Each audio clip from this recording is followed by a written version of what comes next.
정보가 있는 시사 토크쇼 장윤선, 박정호의 팟짱. 와우! 거래처 노총각 김대리 드디어 장가 간대요. 축하 화한 보내야겠어요. 어디로 꽃 주문할까요? 꽃 주문은 꽃주문닷컴이지. 꽃주문닷컴요?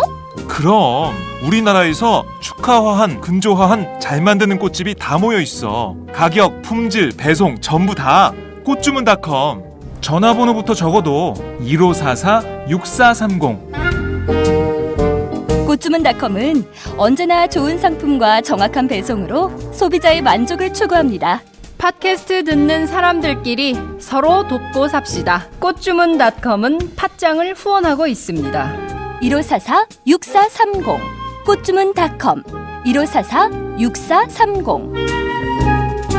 꽃주문닷컴은 현재 회원사도 모집 중입니다. 전국에 계신 꽃집 사장님들 지금 당장 전화주세요. 꽃주문닷컴은 생산자, 유통자 모두를 보호합니다.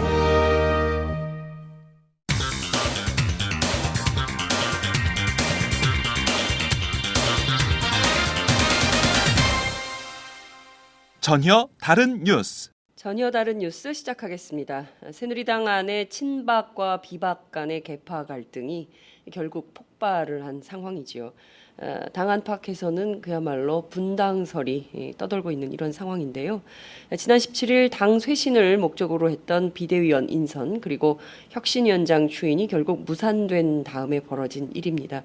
벌써 사흘째 내탓 공방을 하고 있는 상황입니다. 위기의 새누리당 과연 분당으로 치닫게 될까요? 관련해서 오늘은 오마이뉴스 이슈팀 이경태 기자를 전화로 연결해서 새누리당 내부 소식을 자세히 좀 들어보도록 하겠습니다. 이 기자 나와 계신가요? 네, 안녕하세요. 네, 저희가 어제 광주 다녀오느라고 새누리당 관련된 소식을 어제 못 전해드렸습니다. 오늘 한번 짚어볼 텐데요. 지난 17일이죠. 그제인데요. 이날 열릴 예정이었던 새누리당 전국위원회 회의가 결국 정족수 부족으로 무산이 됐습니다. 왜 이게 의도적 무산이냐 이런 비판 문제제기 계속 나오고 있는데요. 구체적으로 가장 큰 원인은 무엇이었다 이렇게 볼 수 있을까요? 비박 중심의 정진석 비대위와 김용태 혁신위를 막으려고 한 네. 친박의 작품 이렇게 보고 있는데요. 네. 지금 당 안팎에서는 친박 측의 조직적 불참을 가장 큰 이유로 지목하고 있습니다. 이 부분에 대해서 친박 측에서는 사실이 아니다 이렇게 주장하지만 정진석 원내대표는 누군가와 함께 전화 대결을 벌였거든요. 참석을 두고. 네. 이 정 원내대표가 당 실무진의 보고에 따라 전국위원들에게 참석을 독려하는 전화를 돌리는 반면 일부 사람들은 이 전화를 받지 않았어요. 아예. 게다가 여의도에서 점심을 먹은 사람이 아예 회의에 안 들어온다든가 서울역에서 내린 것으로 확인된 사람들이 전화를 끊고 차가 막힌다 이런 핑계를 대든가 이런 얘기들이 있었는데 대표적으로 지금 이 상임 전국위 사회를 홍문종 의원이 볼 차례였습니다. 네. 이 친박 대표 주자인데 네. 홍문종 의원이 정진석 원내대표에게 사의를 보겠다라고 전날에 말했다가 네. 최종적으로 불참 의사를 통보했고 네. 이 때문에 원래는 개인적 일정 때문에 불참을 하려고 했던 정도현 의원이 급하게 와서 사회권을 넘겨받는 이런 상황이 벌어졌죠. 그러니까 어찌됐든 이 친박 쪽의 인사들이 비협조적으로 나오면서 전국 상임전국위와 네. 전국위원회의 어떤 의결 정족수가 부족해졌다 이렇게 볼 수 있을 것 같습니다. 그렇군요. 결국에는 친박의 조직적인 불참, 그러니까 이제 가지 말자 이런 얘기가 조직적으로 딱 결의가 되면서 이른바 비박계가 주도하는 상임 전국위원회, 전국위원회 자체를 무산시킨 거다, 의도적 무산이다 이렇게 볼 수밖에 없는 건데요. 정진석 원내대표 어제 그 5.18 기념식에 참여를 했습니다.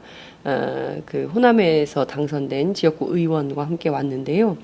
새누리당 전체 의원들은 거의 불참을 한 것이죠.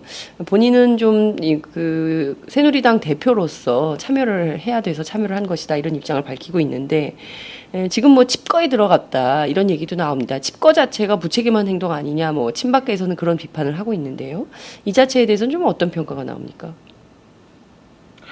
일단 뭐 정진석 원내대표 같은 경우에는 좀 이 사안을 판단을 내릴 필요가 있지 않겠습니까? 네. 정진석 원내대표가 그 원내대표 경선 당시에 친박 측의 지원을 통해서 당선된 인물입니다. 네. 그래서 이 사실 비대위 구성이나 혁신위원장 인선 전까지만 하더라도 네. 이 범친박의 간주 그런 음. 주류 시선에서 네. 그 정진석 원내대표를 바라보게 됐죠. 그러나 어떻게 보자면 비대위 인선, 혁신위 위원장 임명 이런 과정을 통해서 그런 개파적 시각에서는 정진석 원내대표가 탈출할 수 있었어요. 이 이른바 자기 정치를 할 수 있는 토대가 마련됐는데 네. 여기에 대해서 친박 측이 실력으로 저질한 거거든요. 음. 그러면은 정진석 원내대표 입장에서는 어제 그 부친 정성모 전 장관 네. 묘소에도 한 걸로 알고 있는데 네. 나름 고민할 수밖에 없는 상황이 된 겁니다. 지금 여기서 어떤 선택을 해서 그 개인이 생각했던 바를 밀어붙일 것인가 아니면 절충할 것인가 어떤 정치적 기로에 서 있다라고 볼 수 있죠. 그러나 뭐 그 어제 정진석 원내대표가 그 5.18 기념식에 새누리당 대표로서 가야 네네. 하기 때문에 나는 왔다. 그러니까요. 그리고 그 어제 또 당의 그 당내 소속 의원들에게 19일 본회의 일정을 알리는 그런 본인 명의의 문자 메시지도 발송했어요. 네. 그래서 직거 자체는 오래 갈 것 같진 않다. 예, 그러나 아직까지 결정을 못 내린 어떤 자신의 심경 그리고 자기가 이 문제를 간단하게 보고 있지 않다라는 어떤 모습 이런 것들을 보여주기 위해서 그 지역구에 굳이 찾아가는 모습을 보이지 않았나 이런 생각을 해요. 그렇군요. 오늘 오전 10시에 국회 19대 마지막 본회의가 예정이 돼 있습니다. 그래서 이 본회의에 뭐 본인은 참석을 못하지만 그래도 다른 의원들에게 참석해달라는 문자를 보냈기 때문에 뭐 국회에 오늘 올까 말까 뭐 이런 것도 좀 얘기가 좀 나오는 것 같은데 어떻게 보세요? 네, 그렇죠. 아까 말씀드린 대로 그 자신이 네. 원내대표로서 직무는 계속 이어가겠다라는 의지를 그런 문자 메시지 등을 통해서 보였다. 네. 이렇게 생각이 돼요. 게다가 두 번째 제가 좀 정진석 원내대표가 빠르게 상경해야 될 그런 이유가 있다 이렇게 보는 게 네. 그리고 오늘 같은 경우에 김용태 의원 그러니까 예. 혁신위원장 사의를 표명한 김용태 의원이 오늘쯤에 뭔가 중대 계획을 발표할 수도 있다 이런 네. 얘기들이 여의도에서 나돌고 있거든요. 네, 그렇기 네. 때문에 이런 것들을 봤을 때 정진석 원내대표도 현장에 있어야 되지 않나 뭐 이런 생각이 좀 들어요. 그러니까 뭔가 벌어지는 상황들을 계속 봐야 되는 상황이기 때문에 네. 정 원내대표가 치과가 그리 길진 않을 것이다 이런 생각 좀 해봅니다. 그렇군요. 어제 저희도 이제 김용태 의원하고 통화를 해봤더니 조만간 작금의 사태와 관련된 입장 그리고 향후 계획에 대해서 얘기하겠다 이런 입장을 밝혔습니다. 탈당은 없다 이제 이런 입장을 밝혀서 이를테면 뭐 그 얘기는 뭐 잠시 뒤에 더 나누겠지만 본인을 포함한 이른바 비박계의 탈당은 없다 이제 이런 주장을 강력하게 하고 있는 걸로 보입니다. 말씀하신 내용을 좀 다시 한 걸음 더 들어가 보도록 하죠. 전국위원회가 이렇게 무산됐기 때문에 앞으로 새누리당 지도부는 어떻게 구성되는 것이냐 이런 구조 문제에 대해서도 관심을 갖는 분들이 많은데요. 당분간은 지도부가 어떻게 가는 건가요? 기존의 지도부가 계속 가는 겁니까? 어떻게 되는 겁니까? 지금 뭐 원내 지도부를 제외하고는 지도부가 없다라고 봐야 되겠죠. 지도부 자체가 없다. 네, 지도부 자체가 없다라고 봐야 되고 네. 사실 법적인 지도부라 해도 지금 정진석 원내대표가 네. 위원 신분이 아니라 당선인 신분이기 때문에 그러니까요. 5월 29일까지는 사실상 전임 네. 원유철 전 원내대표가 법적인 대표 역할을 하고 있습니다. 그러니까 참, 이 예. 지도부 전체가 어떻게 보면 예. 법적으로 봤을 때 네. 법적으로 봤을 때는 없다라는 게 되는 건데 네. 그렇기 때문에 뭐 내사 상태다 뭐 이런 얘기 비난들이 많았던 거 아닙니까? 네. 그 그러나 이 지도부를 세워야 되는 것은 당연한 문제고 이 지도부가 전당대회를 곧장 열기 어려운 상황이기 때문에 네. 당연히 비대위라는 절차를 거쳐야 되는 것은 분명합니다. 그래서 이런 비대위를 다시 구성하기 위해서는 전국위나 상임정국위 같은 그런 절차가 필요하거든요. 네. 그렇기 때문에 이 전국위를 다시 열 것인데 네. 이 전국위 열기 전에 뭐 당선인 총회를 한 번 더 열 것이냐 네. 그리고 아니면은 뭐 중진끼리 한번 다시 모여서 이 사태를 어떻게 할 건지 해법을 마련해 볼 것이냐 뭐 이런 단계별 스텝들이 좀 놓여있다 이렇게 보이는 거고요. 네. 이런 과정들은 뭐 아무래도 19대 국회가 마무리되기 전에 어떤 가닥을 잡지 않을까 싶네요. 그렇군요. 갑자기 원유철 원내대표, 김무성 대표는 요새 어떻게 지내는지 갑자기 급 궁금해지는 상황입니다. 당이 정말 어디로 가는 거냐, 정말 부표처럼 떠다니는 새누리당 상황 계속 보고 있는 것인데요. 일각에서는 조기 전당대회를 차라리 여는 게 낫다 이런 주장도 나옵니다. 이 가능성은 좀 어떻게 보세요? 이게 홍문종 의원이 주장한 그렇죠. 것인데요. 예. 그러니까 차라리 이 당에서 지금 정진석 원내대표의 리더십도 상당히 상처를 받은 상황이고 하다 보니 네. 아예 새 지도부를 빨리 세우자라는 건데 이게 뭐 사실 순수성을 인정받기가 어렵죠. 당장 홍문종 의원 같은 경우가 당권 도전 의사를 밝힌 바 있고 네. 이 당권에 도전하는 사람들이 어떤 지금 현재 뭐 표 계산에 따라서 네. 이해관계가 걸리는 일이거든요. 그러다 네. 보니까 당장 이게 조기 전대를 열어야 되겠다 뭐 이런 식으로 해서 진행될 리는 좀 만무하지 않나 이런 생각을 해봅니다. 그렇군요.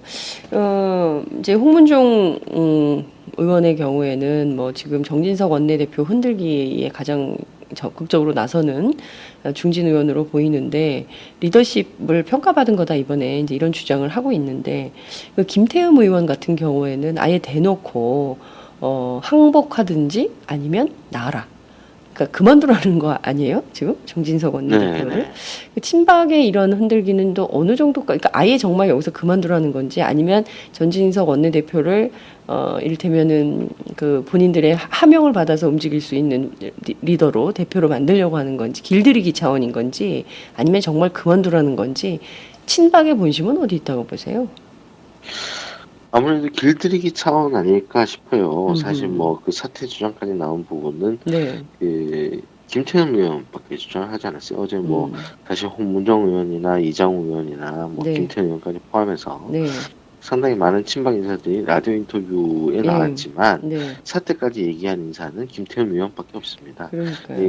뭐 그러다 보니 이 전반적으로 봤을 때는 정진석 원내대표가 비대위 인선을 이렇게 비박 중심으로 꾸리고 혁신위원장을 김용태 의원을 내정하면서 네. 자기들이 그렸던 어떤 원내대표 거기서 벗어나는 모습을 보였거든요. 그러다 네. 보니까 이걸 어떻게 수습해야 된다라는 생각을 한 거고 실제로 보면은 청와대의 지시는 전혀 없었다라고 친박 인사들이 말을 하지만 네. 뭐 최경환 의원이나 서청원 의원 얘기가 종종 나와요. 비대위 인선 이후에 서청원 의원이 정진석 원내대표에게 전화를 걸어 네. 엄청나게 화를 냈다. 뭐 이런 얘기가 네. 있었고 최경환 의원 같은 경우에도 친박계 의원들에게 전화를 걸어서 정진석이 사고를 쳤다. 빨리 수습해야 된다. 뭐 이런 얘기를 했다라는 지금 이야기가 나오거든요. 그런 걸 보면은 사실 친박 입장에서는 정진석 원내대표를 통해서 한 단계 자숙을 하고 전당대회에서 당권을 장악하는 그런 로드맵을 그리고 있었는데 네. 비박 중심의 비대위에 김용태 혁신위가 들어오니 자숙을 하다가 아예 이선으로 밀려날 수도 있는 가능성이 생긴 것 이런 네. 것들을 굉장히 불편하게 받아들인 거죠. 그래서 실력 행사가 지난 월요일부터 네. 계속 이어졌다. 그리고 17일에 그것이 폭발해서 절정을 이뤘다. 뭐 이렇게 보는 게 맞지 않을까 이런 생각이 듭니다. 네, 참 정말 이게 참 계파 싸움이 어느 정도까지 가면 이런 일테면은 이게 뭐라 그래야 됩니까? 마치 무슨 조직 폭력배들이 편 나눠서 싸우는 것처럼 우리 말 안 들으면 그냥 막 끌어내리고 뭐 이런 방식으로 하는. 그러니까 결과적으로 정진석 원내대표가 본인의 판단으로 정치할 수 없도록 우리 말 듣는 그러니까 이렇게 만드는 방법에 과연 정진석 원내대표가 어떻게 화답할지 그것도 굉장히 이제 주목되는 바인데요. 이른바 친박계가 이제 노골적으로 이런 주장을 하지 않습니까? 그러니까 비대위원회에서는 이해훈 그리고 혁신위원장 김용태를 빼라. 그러니까 두 인물을 빼라. 이렇게 대놓고 이를테면 이제 조중동 등 보수 언론을 동원해서 이제 이런 메시지를 강렬하게 보내고 있는데 두 사람에 대해서 이렇게 노골적으로 비토하는 가장 큰 이유는 어디에 있다고 봐야 될까요? 뭐 다만 두 사람은 아니죠. 이 음. 김용태 네. 의원 혁신위원장, 이해훈 의원이 포함해서 네. 김영우 비대위원회 인선된 네. 김영우 그리고 당연직의 홍문표 네. 이 의원들을 즉 비대위원회 되는데 요 네. 분들도 빼라 이런 얘기를 하고 있어요. 예를 음. 들어서 일단은 김용태 의원 같은 경우에는 이재호, 정조연 의원이랑 좀 친분이 깊고 그렇죠. 항상 그 박근혜 정부 출범 후에도 쓴소리를 해왔던 인사입니다. 네. 이해훈 의원 같은 경우에는 친유승계로 분류가 돼 있고 네. 원조 친박이지만 사실상 이 어떤 박근혜 정부에 대해서 쓴소리를 하는 원박 입장이 되어버리는 상황이죠. 네. 그리고 김영우, 홍문표 비대위원 같은 경우에는 이 김무성 체제에 임명됐던 당직자들이라는 겁니다. 네. 그러니까 어떻게 보면은 김무성 대표 체제가 총선 패배 책임이 있는데도 네. 이 사람들이 비대위원이 됐다라는 자체가 수용될 수 없다. 뭐 이렇게 얘기할 수 있는 거죠. 이 친박계는 이들을 지금 비대위원, 혁신위원장으로 한 것 자체가 네. 앞으로 당의 하합에 음. 저해가 된다. 뭐 이런 주장을 하고 있어요. 그렇군요. 당의 화합에 저해가 된다 이런 주장을 친박계가 하고 있으면서 특히 이제 제일 앞에 나서서 주장하는 사람이 바로 김태흠 의원인데요. 이분이 뭐 과거에는 공천권 때문에 그렇다 뭐 이런 주장을 했는데 정말 노골적인 친박으로서 어찌 보면은 이른바 뭐 홍위병 비슷하게 활동하고 있는 거 아니냐 이런 비판도 일각에선 나오던데 절이 싫으면 중이 떠나야 되는 거 아니냐 이른바 이제 그 비박계 나가라 당을 뭐 이런 주장도 하고 있는 걸로 보이는데 이런 단계까지 이르르면 결국 뭐 헤어질 수밖에 없는 거 아니냐 이런 주장도 나오는데 과연 근데 당내에서 김태흠 의원이 차지하고 있는 위치가 어느 정도고 이분의 발언에 따라서 실제로 그런 영향력이 있는 것인지 이것도 좀 가늠해 봐야 될 것 같아요. 네, 그렇습니다. 일단 어떻게 보자면 이런 얘기를 노골적으로 한 것 네. 자체가 심리적 분당 상태에 빠져 있다. 음흠. 친박과 비박이 네. 그렇게 얘기를 할 수 있을 것 같아요. 그러나 음. 김태흠 의원의 캐릭터는 어떻게 보면 김태흠 의원은 지금 재선입니다. 그러니까요. 그러니까 19대 의원 초선이었고 김태훈 의원과 이장우 의원은 지난 19대 국회에서도 네. 지금도 19대 국회지만 그러니까요. 며칠 안 친- 남았습니다. 네 며칠 안 예, 남았지만 그 친박계 초선들의 어떤 공격수 그렇죠. 예. 역할을 부여받은 부분이 있어요. 그래서 항상 발언이 좀 거칠고 셌죠. 거칠고 네. 셌던 것이고 예. 이렇게 윽박 지른다고 해서 뭐 당 자체가 좋아지는 건 없죠. 솔직히 뭐 122석의 당이 쪼개진다면 지금 뭐 친박 다 긁어 모아서 한 80석 정도 모을 수 있겠지만 네. 이 지금 뭐 원내 2당이 더 크게 쪼그라드는 네, 상황 네. 아닙니까? 게다가 뭐 갑자기 또 국민의당 원내 3당이 남은 이삭죽기를 해서 네. 자기들 앞서 나갈 수 있는 경우도 되고요. 이런 것들은 새누리당이 원하지 않는 거거든요. 당연히 뭐 분당 사태로 치닫기 전에 네. 어떤 절충안 뭐 이렇게 협의안, 화해안 뭐 이렇게 나올 것 같은데 현재 비박계에서 딱히 쓸 수 있는 카드가 없어요. 이런 지금 친박의 윽박지름에 네. 이런 것 때문에 사실 누군가가 좀 판을 좀 긍정적으로 만들어 준다면 실제로 그 탈당, 여당발 정기 개편 뭐 이런 것들도 가능하겠다 이런 게 지금 예도 안팎에서 나도는 거죠. 그렇군요. 그러니까 우선 하나만 짚고 넘어갈게. 이제 그 19대 때는 트리오가 있었잖아요. 김태흠, 이장우, 김진태. 이게 그 초선 3인방이 정말 말씀하신 대로 최전방 공격수로 이렇게 활동을 했었는데 그태 의원은 이번에는 조금 주춤한 모양새인데 김태흠 의원이 오히려 더 적극적으로 이런 문제 제기를 하고 있는 모습을 볼 때 좀 뭐 어떤 차이가 있는 거냐 이것도 좀 궁금하더라고요. 김진태와 김태흠 의원 두 의원의 활동 뭐 이런 거에 비교도 좀 되던데 그건 좀 어떻게 보세요? 뭐 정확하게 분석하기 좀 힘든데 네. 지금 김태흠 의원이 앞장섰다 뭐 이런 음. 부분들 이게 사실 충청권이거든요. 네, 그렇죠. 그러니까 김태흠 김태흠 의원과 이장우 의원이 충청권이에요. 네, 이장우 의원은 이제- 대전이죠, 대전. 네, 그렇습니다. 네. 그렇다 보니까 어떻게 보면 지금 현재 이 당이 네. 그 TK와 PK 충청권 뭐 이런 음. 식으로 지금 돼 있다라고 보면 강원권은 사실 마이너하다라는 거죠. 네. 그 충청권이 특히나 음. 앞으로의 어떤 국면에서 굉장히 중요한 역할을 해야 돼요. 네. 게다가 정지석 원내대표 같은 경우는 충청권입니다. 네. 그러다 보니까 이 충청권에서 만약 정지석 원내대표에 대해서 지켜주겠다 이런 생각을 하게 된다면은 네. 김태형 의원이 조용히 있어야 됩니다. 음. 여기에 대해서 뭐 어떤 얘기를 할 수가 없는 거죠. 그렇지만 김태형 의원이 나서면서 어떻게 보면 충청권 다른 의원들이 아 저기가 바로 친박의 입장이고 충청권이 저렇게 따라가 되겠구나 라는 어떤 줄이 만들어질 수 있다는 거죠. 네. 그런 가이드라인 이런 걸 음. 좀 감안한 거 아닐까. 음. 그다음 뭐 후문으로는 네.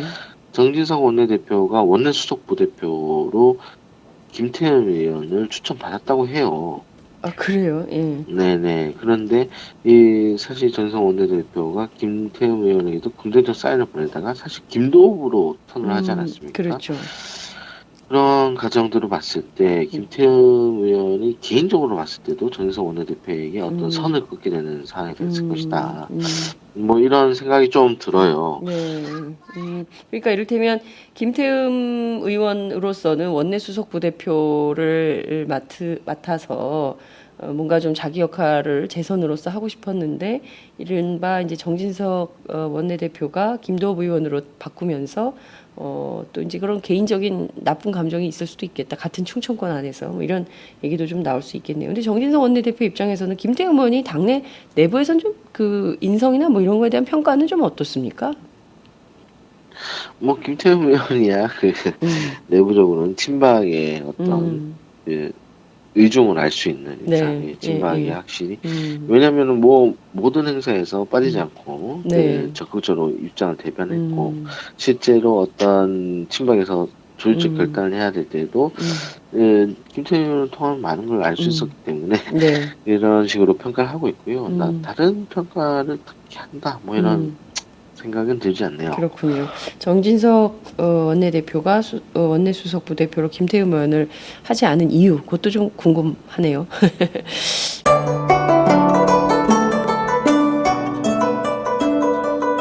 안녕하십니까. 저는 정도전을 15년 전에 최초로 소설로 썼던 작가 임종일입니다. 사실 정도전을 소설로 쓰는 데만 10년이 걸렸는데 그 시절 무명의 고달픈 심신을 양꼬치와 고량주로 달래주었던 풍무 양꼬치.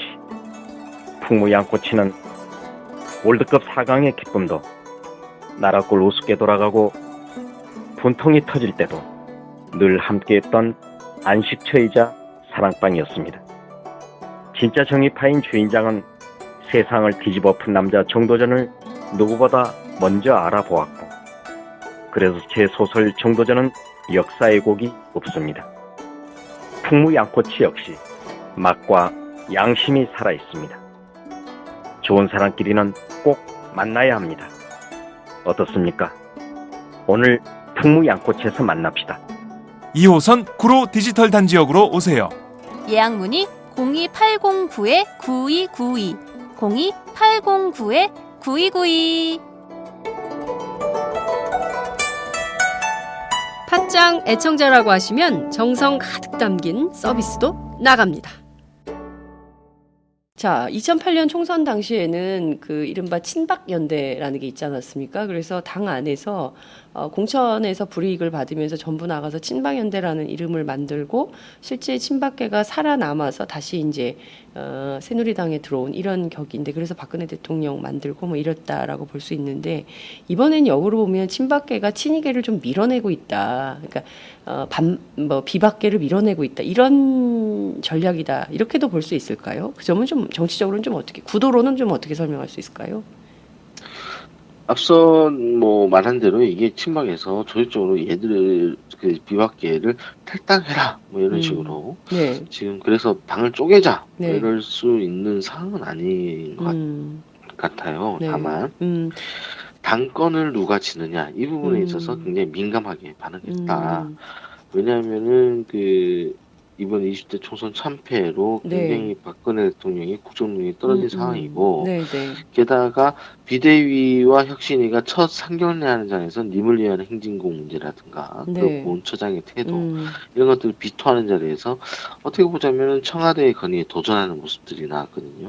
이런 것들이 친박에 봤을 때 바람직하지 않다라는 결론을 내린 것으로 보이는데 이런 것들이 어떻게 보면 자신들은 이 박근혜 대통령, 박근혜 정부와 공동면체이지 않습니까? 네. 이런 상황에서 당권을 확실히 가져가야 되는데 저 비대위와 혁신위는 그렇지 않다라는 거죠. 그래서 그런 차원에서 지금 현재 최강의 수를 던져서 이 사항을 파토냈다 뭐 이렇게 볼 수 있는 건데 그때 2008년 당시와는 다르다고 볼 수밖에 없는 게 네네. 당시에는 친박연대가 딴 살림을 차려도 친박연대는 자 우리 정권을 재창출하면 다시 돌아간다. 네. 우리가 승리하면 돌아간다 이거지만 지금 상황은 누가 나가더라도 네. 나 쟤들이랑 절대 더 이상 같이 하지 않는다. 뭐 이렇게 되지 않겠습니까? 그렇기 때문에 좀 그때 이 상황과는 좀 다른 상황이 왔다. 그렇군요.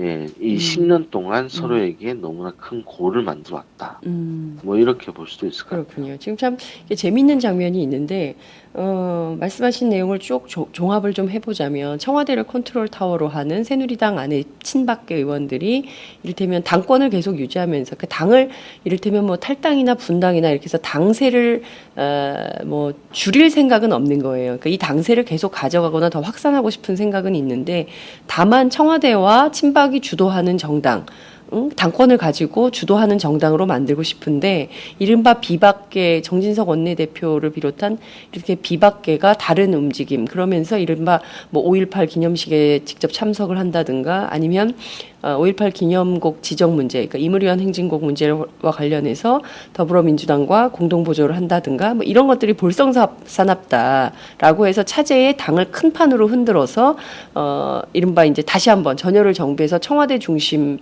정당으로 만들려고 하는 거다 이렇게 볼 수 있겠네요. 종합 정리하면. 네, 그렇죠. 그러니까 핵심은 좀 여기에. 예.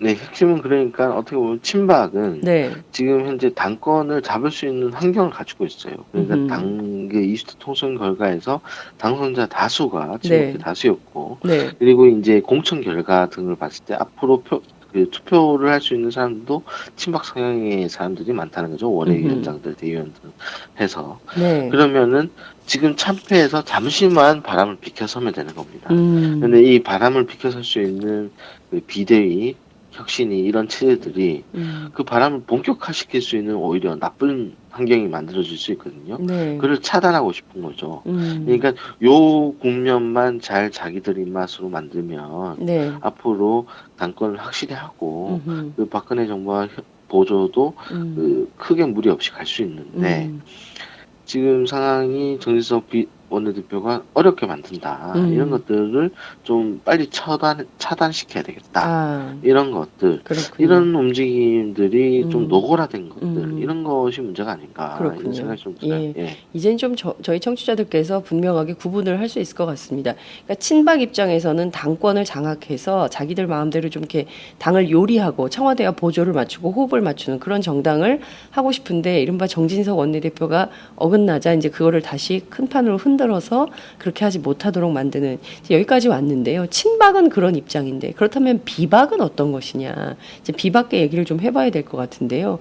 김용태 위원장 뭐 사퇴하겠다고 입장은 밝혔지만 김용태 위원장이 오늘 좀 어떤 취지의 중대 결단을 발표하게 될 거라고 전망이 좀 나오고 있습니까?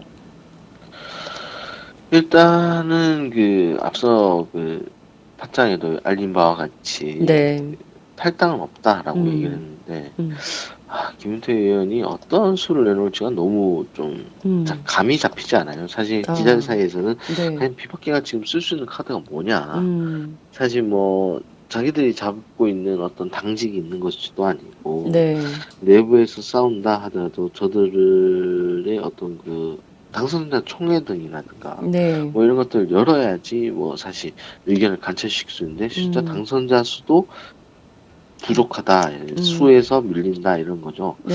당선자 그래서- 수에서도 친박이 더 많다 이거죠. 예, 네. 그렇죠. 그래서 네. 이런 상황에서 무엇을 할 수 있을지 좀 고민이 돼요. 다만 음. 그 김용태 의원의 워딩이 좀 상당히 강경한 게 좀 눈에 띕니다. 네. 어제는 자신의 페이스북에 그 성경 구절을 인용하면서 악인의 길은 망한다 뭐 이런 얘기를 했고요. 오늘은 하늘의 돈은 과연 오는 것이냐 아니냐 뭐 이런 얘기를 네? 하면서 하늘에?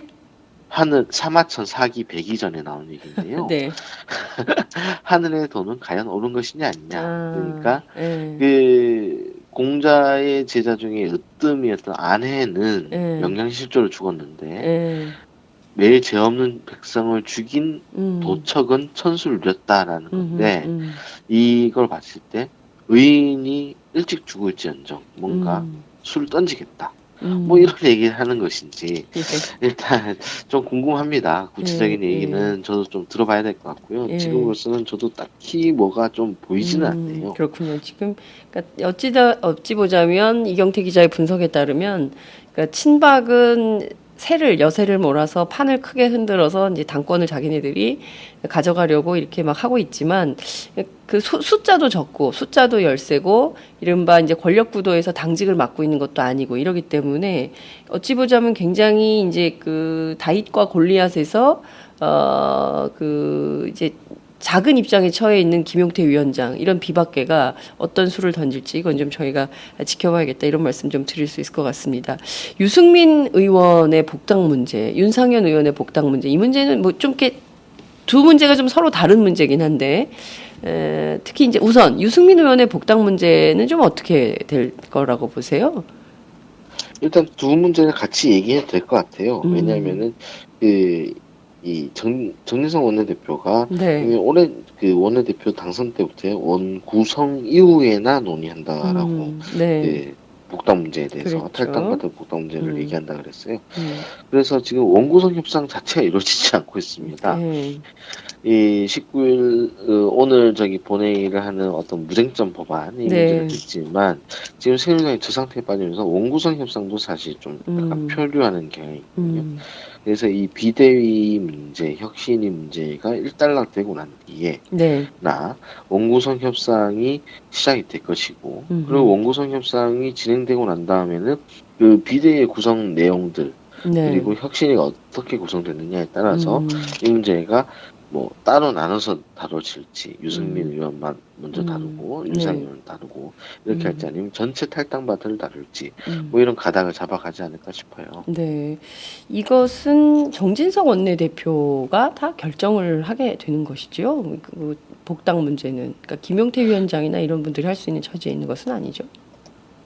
중지를 모아서 네, 그 결정을 하겠다라는 게 이미 원내대표의 입장이고요. 그 중지를 모으는 과정이 네, 앞서 얘기했던 비대위, 혁신위 네, 아니면은 그 의원총회 뭐 이런 문제가 되겠죠. 그러면은 그 앞서 말씀드린 대로 비대위가 어떻게 구성되느냐, 네, 혁신위가 어떻게 구성되느냐, 네. 의원총회가 그래서 그 임시 지도부, 비상 지도부의 네, 역할에 의견에 어떻게 동의하느냐 이런 식으로 따르게 될 텐데 네, 그 친박 측에서 지금 현재 비대위라든가 이런 걸 무산시켰던 가장 큰 이유 중 하나도 바로 유승민 복당 문제 이런 게 될 수 있다라는 겁니다. 네, 왜냐하면 원구성 협상 이후라고 했지만 네, 이 유승민 복당 문제를 빨리빨리 얘기를 해버리고 만약 비대위에서 막 처리를 해버린다 네, 네, 이러면은 전당대회에 갑자기 유승민 대표가 나올 수 있는 상황이 되는 거죠.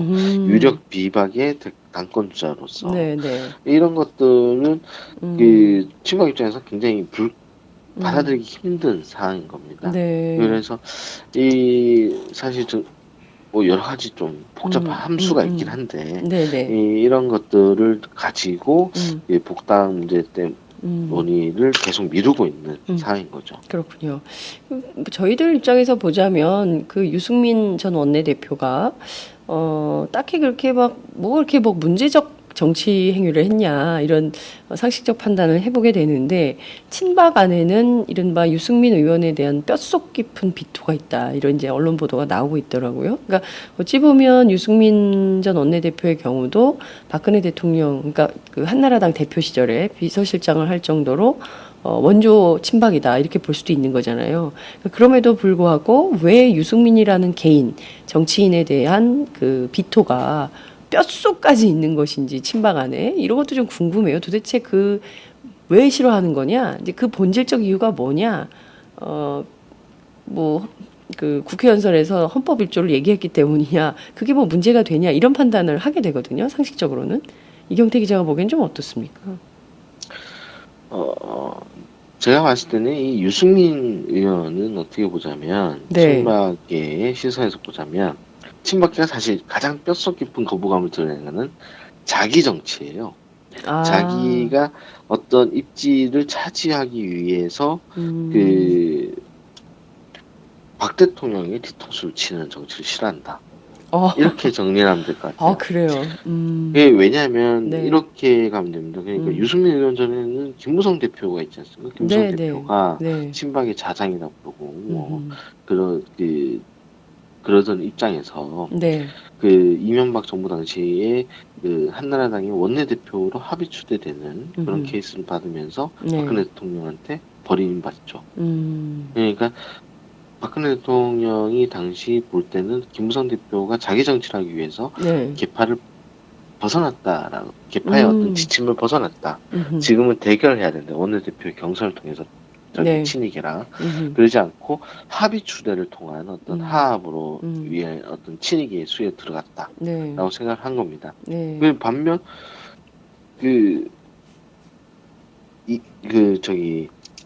지금 현재 인천시장 유종복 네. 유종복 인천시장 같은 경우에 그 친박 인사임에도 불구하고 이명박 정부에서 장관으로 막 밀어넣었어요. 네. 근데 이 양반에 대해서는 별다른 말을 하지 않거든요. 그러네요. 그러니까 유승민 대표처럼 김무성, 네. 뭐 이해훈 등 원조 친박이지만 네. 이들은 박근혜 대통령이 유지하는 질서에서 벗어난 자기 정치를 하려는 사람들이다. 이런 규정이 있는 거죠. 네. 그러다 보니까 이 자기 정치를 확실하게 하고 어떤 캐릭터를 드러내는 순간에 거부를 하는 사람이고요.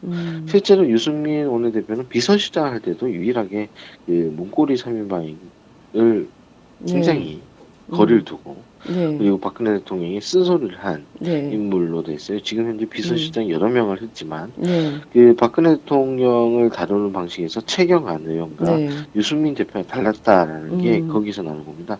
최경환은 할만하지만 그걸 굉장히 유도리 있게 기분 나쁘지 않게 전달하는데 능했다라고 하고요. 유승민 의원은 그 얘기를 필요하다면 언제 어디서든 했다라는 겁니다.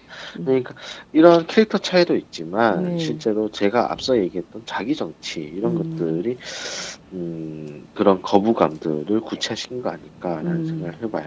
그렇군요. 참 이게 그 얘기를 들어보니까 꼭 무슨 역사 사극을 한 편의 사극을 한번 쫙 보는 것 같은 느낌도 좀 듭니다. 역사가 이번 이런 친박 비박 사태를 어떻게 기록할지 그것도 갑자기 궁금해지는데요. 그에 앞서서 그 정의화 국회의장 있지 않습니까? 이제 그 탈당한 이유, 그러니까 그 의장이 되면 이 당적을 잃게 되는데 새누리당으로 다시 돌아가고 싶은 생각이 없다. 이제 이런 얘기를 해서 화제가 되기도 했는데 10월 창당 가능성을 내비쳤습니다. 새로운 정계 개편 가능성도 있다. 이런 주장 보도 계속 나오고 있는데요. 새 한국의 비전이란 이름의 새로운 정당이 만들어지는 겁니까? 어떻게 보십니까? 이 새한국의 비전은요, 사실 그 정의화 의장이 준비하고 있었던 싱크탱크입니다. 그러니까 이 싱크탱크를 구성을 해서 그 정 의장은 자기가 어떻게 보자면은 그 현재 우리 대한민국의 국가 아젠다들을 정리하는 네. 그리고 그 정리한 것들을 토대로 해서 차기 정권에 좀 도움이 될 수 있는 정책 브레인적인 어떤 그런 것들을 하겠다 뭐 이런 건데 네. 이걸 밝힌 지는 좀 오래됐어요. 실제로 지금 현재 박형준 사무총장이 들어가 있고요. 네. 그 참여정부 청와대 참여정부 당시에 청와대 정책실장이신 김병준 국민대 교수, 네네. 그리고 그 안철수 대표의 후원회장인 최상현 고려대 명예교수, 게다가 새누리당 혁신위원장 후보에 이름을 던 박세 서울대 명예교수 네네. 등이 고문으로 참여해요. 그러니까 이 어떻게 보면 3당 모두를 아우를 수 있는 어떤 싱크탱크가 된 겁니다. 여기에 뭐 더불어민주당의 진영 의원, 그리고 네. 국민의당의 김동철 의원 등도 참여할 것으로 알려져 있는 상황이거든요. 아. 그래서 이게 갑자기 정당 이야기로 된 게 사실 이 싱크탱크를 기반으로 해서 여당발 정기 개편 가능성이 있다라는 오래전부터 나왔어요. 그렇죠. 왜냐하면은 예. 정의당 의장이 지금 특별히 의사를 표현하지 않으면 새누리당으로 복당하게 되는 게 의장직이 그렇죠. 종료하게 되면 예.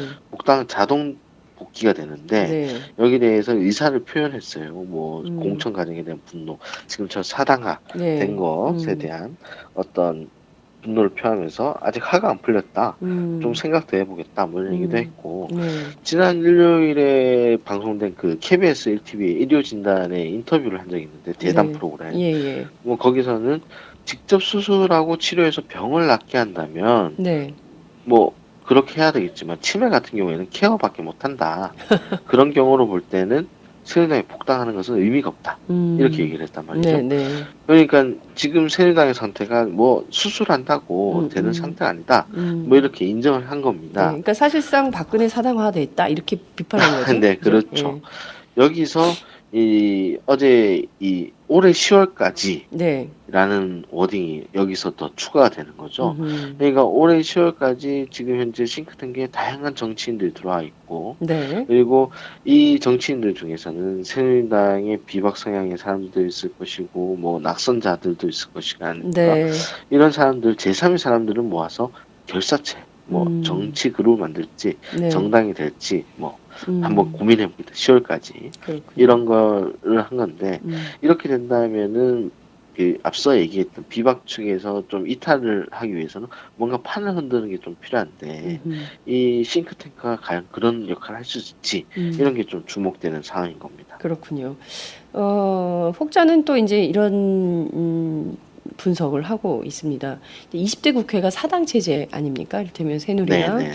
더불어민주당, 그다음에 국민의당, 정의당 이렇게 있는데 이른바 그 정의화 의장 발로 올가을에 새로운 이념 스펙트럼에 따른 정당 체계 개편이 있을 수 있다. 그러니까 새누리당이 이른바 이제 그 친박당, 그 청와대와 이른바 친박이 주도하는 우파 정당으로 자리매김을 하고 그래서 이제 보수 개혁 정당, 그러니까 정의화 의장이 필두로 된 그런 정당이 하나 만들어지고, 그리고 또 이제 더불어민주당 같은 그 중도 개혁 정당, 그리고 이제 정의당 같은 진보 정당, 뭐 이렇게 스펙트럼으로 나뉘는 거 아니냐. 그래서 정의화 의장과 이른바 국민의당이 통합하는 가능성, 이 가능성도 이제 조심스러운 분석이 나오던데요. 이건 좀 어떻게 보세요? 뭐 가장 여러 가지 뭐 지금 현재 사안들을 보고 얘기를 하는 부분들이긴 한데요. 네. 일단 올해 말이나 내년 초. 네. 그러니까 사실 정계 개편이 여러 가지 항쟁이 마련됐다고 해서 그 네. 당이 출연하기 위해서는 미래 권력이 확실하게 필요하다는 그렇죠. 생각을 좀 많이 하는데요. 네. 그러니까 국민의당도 사실 안철수라는 미래 권력이 가능성이 있었기 때문에 그렇습니다. 생길 수 있었던 거 아닙니까? 네. 그러면 비박 측에서도 마찬가지고 그 친박 측에서도 마찬가지고 미래 권력에 대한 고민을 항상 할 수밖에 없을 것이고 여기에 대한 어떤 답이 적절하게 내려지는 순간에 분화가 될 것이냐 말 것이냐를 결정할 수 있을 거라고 봐요. 네. 그러면은 사실 반기문 유엔 사무총장이 임기를 마치고 돌아오는 시점이 올해 말이나 내년 초, 네. 올해 말에서 내년 초가 될 것이고, 네. 그리고 지금 손학규 전 상임고문이 정계 복귀 가능성을 얘기한 바 있는데 그렇습니다. 이 부분도 어떻게 되는지 좀 고민해야 될 것이고 예. 이런 그림들이 완벽하게 좀 짜여진다면 네. 그 아까 말씀하신 어떤 이념 스펙트럼에 따른 구도가 나눠질 수 있는데 이 부분에 또 하나 변수는 또 지역구도라고 할 수 있겠죠. 그렇죠. 예, 그러다 중요하죠. 보니까 예. 네, PK와 TK가 어떤 식으로 또 생각을 할 것인지 지금 현재 보면은 사실 친박 위주의 새누리당은 TK고 네. 비박 중심에서 미래 권력을 따져보자면은 또 PK가 또 나와야 음. 되고 뭐 이런 상황인데 좀 고민이 많이 되는 상황이네요. 예. 그렇군요. 조금 더 두고 보시죠. 한 이번 음. 19대 국회 임기 종료 이후에 네. 이 같은 움직임이 좀 더 분화가 좀 세분화될 것이다 네. 라는 얘기가 있기 때문에 음. 이번 19대 국회가 종료되는 순간 음. 그때부터 조금 더 움직임을 볼 필요가 있을 것 같습니다. 네. 정의화 의장의 경우에는 19대 국회가 종료되면 좀 팟짱 출연도 고민 중이신 걸로 알고 있기 때문에 저희가 그분을 좀 직접 모셔서 말씀을 좀 듣는 기회를 마련해 보도록 하겠습니다. 오늘 말씀 잘 들었습니다. 고맙습니다. 네, 감사합니다. 네, 지금까지 오마이뉴스 이슈팀 이경태 기자와 함께했습니다. 오늘도 오마이뉴스 10만인 클럽 후원 회원님들의 발길은 이어지고 있습니다. 국민이 속지 않고 믿을 수 있는 언론을 기대합니다. 시민을 위한 언론, 오마이뉴스가 진보 종편으로 꼭 성공하기를 빕니다. 시민들의 판단에 위한 충실한 진실 전달자가 되어주세요. 민주주의가 왜곡 후퇴하는 이 불의하고 참담한 현실이 하나하나 타개되길 소망합니다. 오마이뉴스를 믿고 응원합니다. 장윤선, 박정호의 팟짱 후원하시는 10만인 클럽 회원님들의 가입 동기입니다. 참 절박하죠? 오마이TV가 보수 정편이 외면한 진실을 생생하게 전달하겠습니다. 내 손안의 스마트 진보 종편, 월 1만 원이면 됩니다. 지금 바로 전화주세요. 02733-5505, 내선 번호는 0번, 공용 핸드폰은 010-3270-3828입니다. 정권과 자본 앞에 할 말하는 당당한 오마이TV. 팍팍 밀어주세요!